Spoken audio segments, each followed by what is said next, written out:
கர்த்தருடைய பரிசுத்த நாமத்திற்கு மகிமை உண்டாவதாக. யோசுவா 3ஆம் அதிகாரம் 7ஆம் வசனம்.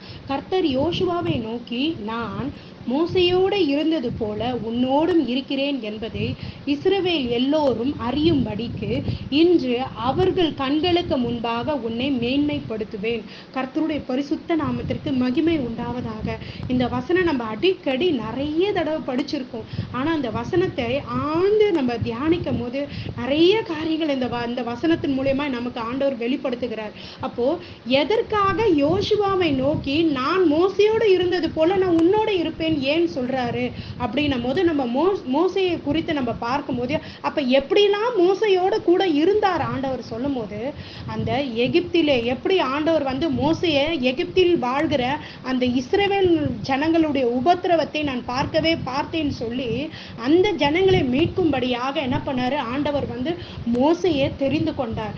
தெரிந்து கொண்டது மாத்திரமில்லை, நீ எகிப்துக்கு போ, என்ன பண்ணுவேன், நான் உன்னோடவே கூட இருந்து அந்த ஜனங்களை மீட்கும்படியாக நான் உன்னை அனுப்புகிறேன்னு சொல்லி அனுப்பி, நான் இருக்கிறவராகவே இருக்கிறேன் என்ற நாமத்தை கொடுத்து என்ன பண்றாரு, மோசையை அனுப்புறாரு. அப்போ அந்த பார்வோன் அனுப்புறதும் இல்ல அப்படி மறுதளிக்கிறதும் திருப்பி அனுப்புறதும் இப்படியா காரியங்கள் இருக்கும் போது ஆண்டவர் அந்த 10 வாதிகளை கொண்டு அந்த எகிப்தில என்ன பண்றாரு, ஜனங்களை வாதிக்கிறார். அப்படி வாதிக்கும் போது அதே இடத்துல தான் அந்த எகிப்தில தான் அந்த இஸ்ரவேல் ஜனங்களும் இருக்கிறாங்க. ஆனா அந்த வாதை இஸ்ரவேல் ஜனங்களை என்ன பண்ணல, ஒன்றுமே தொடாதபடி ஆண்டவர் என்ன பண்ணார், வேலி அடைத்து பார்த்தார். இதை பார்த்த இஸ்ரவேல் ஜனங்கள், மோசையோடு இருந்த தேவன் உண்மையான தேவன், இருக்கிறவராகவே இருக்கிறேன் என்ற நாமத்தை அறிந்து கொண்டு மோசைக்கு சொல்லுகிற ஒவ்வொரு வார்த்தைக்கு கீழ்ப்படைந்து இவர் தேவ மனிதன் அப்படின்னு சொல்லி ஒவ்வொரு காரியங்கள் இஸ்ரவேல் ஜனங்கள் பார்த்து கொண்டிருந்தார். இதுல கூட யோசுவாவும் கூடவே இருந்தார். வனாந்தரத்தின் பயணத்துல போகும்போது அநேக அற்புதங்கள் அடையாளங்கள் எவ்வளோ காரியங்கள், மன்னாவை கொடுத்தார். அதே போல செங்கடலை போகும்போது அந்த கோலை அடிக்கும் போது 2ஆக பிரித்தார். இப்படிப்பட்ட காரியங்கள் அப்ப என்ன பண்ணாங்க, அப்ப ஆண்டவர் மோசையோடு கூட இருக்கு. அதே போல அவர்கள் செய்கிற தவறுகள் முறுமுறுப்புகள் எல்லாவற்றையும் பார்த்து பொறுமையா இருந்து அவர்கள் செய்கிற தவறுக்கெல்லாம் நிவர்த்தி செய்யும்படி ஆண்டவர் கோபம் அடையாதபடி என்ன பண்ணாரு, மோசே அவர்களுக்காக ஆண்டவரிடத்துல பரிந்து பேசும்போது என்ன பண்ணாரு, ஆண்டவர் அவருடைய குறைகள் குற்றைகளை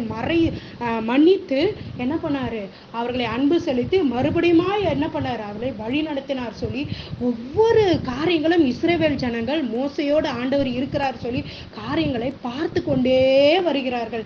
சீனாய் மலையில இருக்கும் போது கூட என்ன பண்றாரு, அவருடைய முகம் அவ்வளவு ஒரு பிரகாசமாய் அந்த 10 கட்டளையை கொண்டு வரும்போது இப்படிப்பட்ட காரியங்கள் எல்லாம் பார்க்கும் போது அப்ப என்ன பண்றாங்க, மோசைக்கு பயப்படுறாங்க. இவர் ஒரு தேவ மனுஷன் அப்படின்னு சொல்லி என்ன பண்றாங்க, பயந்துற. ஆனா மோசே இறந்து போகிற நேரத்துல அப்போ ஆண்டவர் எடுத்துக்கொள்ளப்படும் போது இங்க யோசுவா 1ஆம் அதிகாரம் 2ஆம் வசனத்துல, என் தாசனாகிய மோசே மரித்து போனான், இப்பொழுது நீயும் இந்த ஜனங்களை எல்லோரும் எழுந்து இந்த யோர்தானை கடந்து இஸ்ரவேல் புத்திரருக்குள் நான் கொடுக்கும் தேசத்துக்கு போங்கள். இதே 5ஆம் வசனத்துல பாருங்க, நீ உயிரோடு இருக்கும் நாளெல்லாம் ஒருவனும் உனக்கு முன்பாக எதிர்த்து நிற்பதில்லை. நான் மோசையோடு இருந்தது போல உன்னோடு இருப்பேன். நான் உன்னை விட்டு விலகுவதில்லை, உன்னை கைவிடுவதில்லை. அப்ப என்ன பண்றாரு, அதுக்கு மோசைக்கு அடுத்த இது யாரு ஆண்டவர் தேர்ந்தெடுக்கிறான்னா யோசுவாவை தெரிந்து கொள்கிறார். ஏன் யோசுவாவை தெரிந்து கொண்டார் என்றால், எல்லா வார்த்தைக்கு என்ன பண்ணாரு, மோசே சொல்லுகிற ஒவ்வொரு வார்த்தை ஆனா ஜனங்களுக்கு தெரியல. மோசையை மாத்திரதான் பாக்குறாங்க, ஒரு தலைவர் அவரை மாத்திரதான் பாக்குறாங்க. யோசுவா என்ன பண்றாரு, அவர் சொல்லுகிற ஒவ்வொரு காரியங்கள் கீழ்ப்படிஞ்சு எல்லா காரியங்களும் கர்த்தருக்கு பயந்து உண்மையாய் வாழ்ந்தது நிமித்தமாக கர்த்தர் என்ன பண்றாரு, யோசுவாவுடைய காரியங்களை மோசைக்கு அடுத்து யாரை நான் வைக்க போறேன், இஸ்ரவேல் ஜனங்களை அந்த கானான் தேசத்துக்கு கொண்டு போகிறேன்னு சொல்லி ஆண்டவர் என்ன பண்ணாரு, அன்னைக்கே முன்குறித்தார், யோசுவாவை முன்குறித்தார். அதனாலதான் மோசைக்கு அப்புறம் என்ன பண்ணாரு, ஆண்டவர் யோசுவாவை நோக்கி இப்படி காரியங்களை சொல்கிறார். அப்போ என்ன சொல்றார், எப்படி நான் மோசையை கொண்டு அநேக அற்புத அடையாளங்கள் செய்து இஸ்ரவேல் ஜனங்கள் காணும்படியாய் செய்தேனோ அதே போலவே உன்னை மோசையோட இருந்தது போல நான் உன் கூடவே இருப்பேன். அது மாத்திரம் இல்ல, உன் கூட இருக்கிறது மாத்திரம் இல்ல, அவர்கள் கண்களுக்கு முன்பாக உன்னை மேன்மைப்படுத்துவேன். மேன்மை என்றால் உன்னை உயர்த்துவேன் என்று அர்த்தம். அப்ப மேன்மை. அப்போ அந்த யோர்தான் நதியை கடக்கும் போது என்ன பண்றாரு, ஆண்டவரை நோக்கி யோசுவா சொல்லும் போது அப்ப ஆண்டவர் சொல்ற ஒவ்வொரு கட்டளையும் இந்த அதிகாரத்துல நம்ம படிக்கும் போது தெரியும் எப்படிலாம் அங்க யோர்தான் நதியை கடந்து போனாங்க.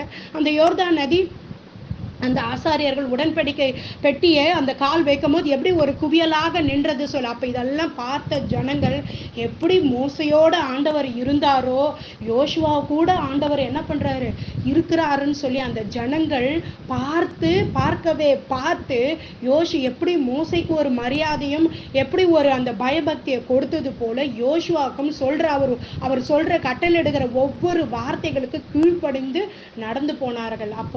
அப்ப மோசையின் மூலமா செய்த ஒவ்வொரு காரியங்கள் ஆண்டவர் என்ன பண்ணாரு, யோசுவாவுக்கும் என்ன பண்ணாரு வெளிப்படுத்தி ஒவ்வொரு காரியங்கள் ஆலோசனை கொடுத்து வழி நடத்தினார். அதே எப்படி வாக்கு கொடுத்தாரோ இந்த 3ஆம் அதிகாரம் 7ஆம் வசனத்துல 4ஆம் அதிகாரம் 14ஆம் வசனத்துல நம்ம படிக்கும் போது அழகா கொடுத்திருப்பாங்க.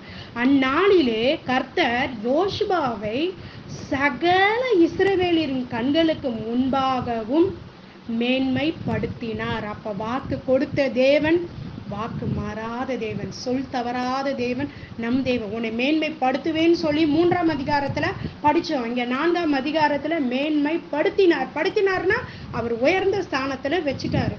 அதுதான் இந்த வசனம். இது அப்போ இதே போலதான் யோசேப்பினுடைய காலங்களில கூட நம்ம பார்க்கிறோம் எவ்வளோ அந்த சகோதரர்கள் மத்தியில என்ன பண்ணாங்க, துன்பப்பட்டாரு, கஷ்டப்பட்டாரு, எகிப்தில போய் விற்கப்பட்டார். ஆனாலும் எவ்வளோ அற்பமா எண்ணின அந்த யோசேப்பை தான் ஆண்டவர் என்ன பண்ணாரு, எகிப்துக்கு ராஜாவுக்கு அடுத்த ஸ்தானத்திலே வைத்தார், உயர்த்தி வைத்தார், உன்னை மேன்மைப்படுத்தி வைத்தார் யோசேப்பை.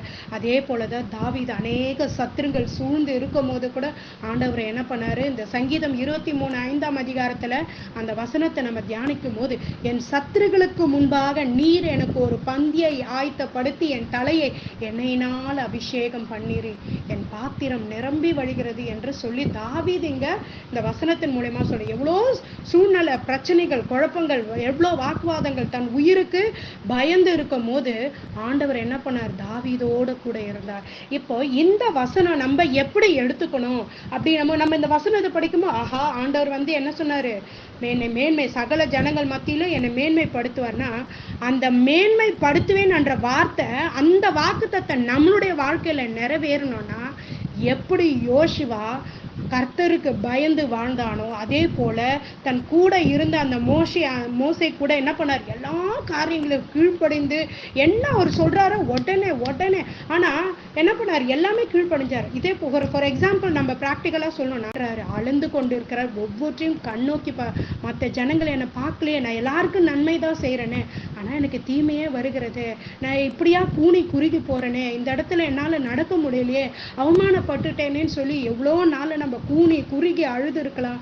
ஆனா ஆண்டவர் என்ன சொல்றாரு, எந்த இடத்துல நீ வெட்கப்பட்டாயோ அதே இடத்துல உன் தலையை நான் என்ன பண்ணுவேன், உயர்த்துவேன் என்று சொல்லி நம் ஆண்டவர் எப்படி யோசுவாவுக்கு வாக்கு கொடுத்தாரோ கொடுத்தது மாத்திரமல்ல வாக்கை நிறைவேற்றினார். அதே போலதான் நம்முடைய வாழ்க்கையில குடும்பத்தின் காரியங்களோ அலுவலகத்திலேயோ ஒரு ஆபீஸ்லயோ இல்ல தொழில் வியாபாரத்திலேயோ இல்ல ஊழியத்திலேயோ எந்த ஒரு பாதையில இப்படிப்பட்ட பாதைகள் ஆனா அவங்க போகிற அந்த கானான் தேசத்துக்கு போக எவ்வளவு தடைகள் எல்லாம் அதே போலதான் நம்ம இந்த மேன்மையை அடைய வேண்டுமானால் அநேக கரடு முரடான பாதைகளை கடந்து அவை எல்லாவற்றையும் சகித்து போனால் மாத்திரதான் நமக்கு அந்த ஜீவ கிரீடத்தை பெற்றுக்கொள்வோம். அதே போலதான் நம்ம என்ன பண்ணணும், இந்த வாக்குத்தத்தம் நமக்கு வேண்டுமானால் எல்லா காரியங்களும் கர்த்தருக்கு உண்மையா இருக்க வேண்டும், எல்லா மனிதர்களோடு சமாதானமா இருக்க வேண்டும், எல்லோரிடத்துல அன்பு செலுத்த வேண்டும், மற்றவர்களுக்காய் ஜெபிக்க வேண்டும் என்று சொல்லி ஆண்டவர் நம்மிடத்துல